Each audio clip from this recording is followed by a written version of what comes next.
Good morning, students. Today we will discuss about variance length curves. Basics about the variance length curves. In previous sections, we had discussed mass irregularity variations, how these mass irregularity variations can be expressed with the help of U percent and CV percent and calculations methods for U percent and CV percent. However, what happens? There are certain instances, there are certain cases in which value of U percent or CV percent is not sufficient to indicate the constituent of the variations.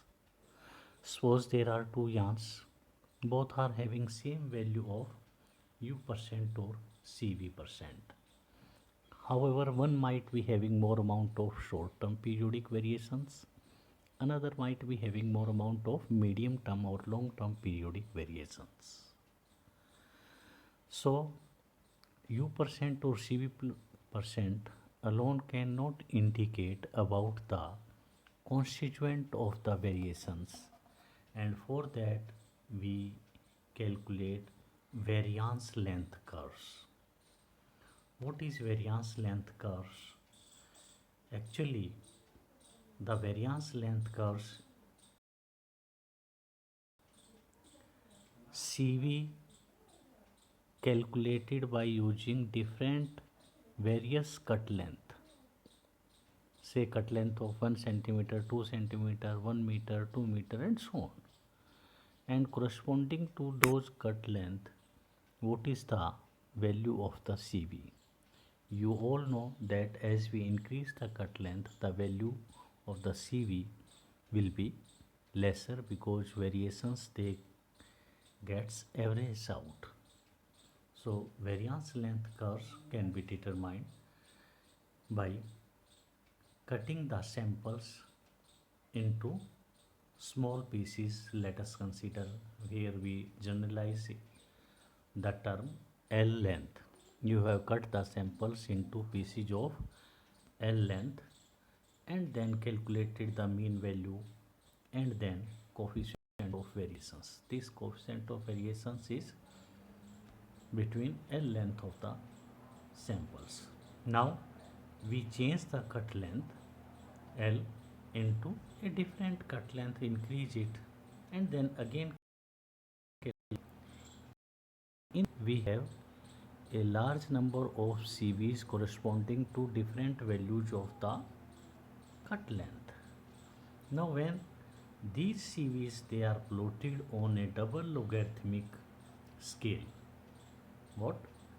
On a double logarithmic scale. If you plot the values of the CV on y-axis and cut length on x-axis on a double logarithmic paper, it will be, for a faultless materials, it will be approximately a straight lines.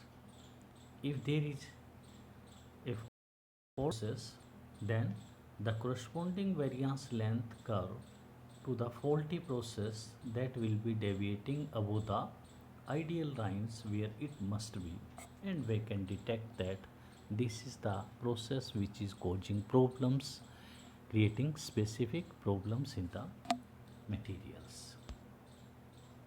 This is the variance length curves CV on double logarithmic scale. See here, the distance is only 1 meter, 5 meters, 5 meters. So it's a double logarithmic scale on y-axis, the CV.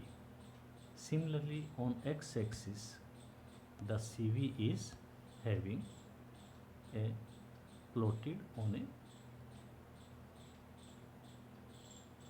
a double logarithmic scale. This cut length 10 centimeters, 1 meters, as you increase the cut length, the value of the is going downwards, and generally on a double logarithmic scale, it is approximately a straight line.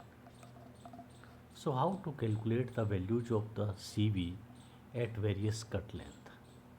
If you recall, in previous presentations we had discussed about inert mode and half inert mode. While you are working in a normal mode, cut length is equal to the length of the capacitor plates, that is 8 mm. However, if you are working on a half inert mode or inert mode, in that case the cut length changes. It is now dependent upon V, the speed with which material is being run on the instrument, and K is a factor which is equivalent to 0.056 for inert mode and 0.014 for half inert mode. So in this way, L, the cut length, is dependent upon the speed with which you are working, and K, a constant factor which is having different values for half inert mode and inert mode. Thus, initially we will start with the half inert mode at lower speeds. Second, let us consider 100. The cut length will be 1.4 meters. Similarly, by varying the speed and working with half inert mode and inert mode, we will have different values of the cut length, and corresponding to these cut length, the values of the U percent or CV percent is being calculated, and these values of the CV are plotted against cut length on a double logarithmic scale, and hence with the help of these variance length curves we can find out that corresponding to which process fault is there.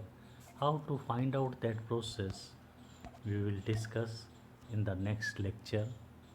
Hope you might have understood this variance length curve. Thanks.